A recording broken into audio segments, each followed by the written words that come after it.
Hello friends, 2 days back అయితే మా చెల్లెలు వాళ్ళ ఇంట్లో దొంగలు పడ్డారు. చూశారు కదా ఎలా వచ్చారో. మొత్తం 5గురు అయితే వచ్చారనమాట 2 వెహికల్స్ మీద.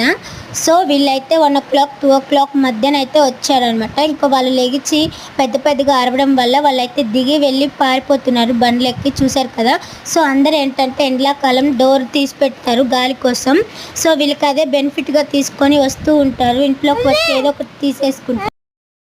అందుకని కొంచెం జాగ్రత్తగా ఉండండి ఫ్రెండ్స్. ఎండాకాలం డోర్లు కానీ కిటికీస్ కానీ తీసి పెట్టుకోవద్దండి. అలాగే బయట పండుకునే వాళ్ళు కూడా కొంచెం జాగ్రత్తగా ఉండండి. అలాగే ఈ వీడియోలో చూసిన వాళ్ళు మీరు ఎవరైనా గుర్తుపడుతుంటే ప్లీజ్ కొంచెం కామెంట్ అయితే చేయండి.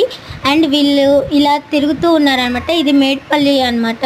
సో మేడ్పల్లిలో ఉండే వాళ్ళు కూడా కొంచెం జాగ్రత్తగా ఉండండి. చూశారు కదా వాళ్ళ గల్లీలో ఎలా తిరుగుతున్నారు.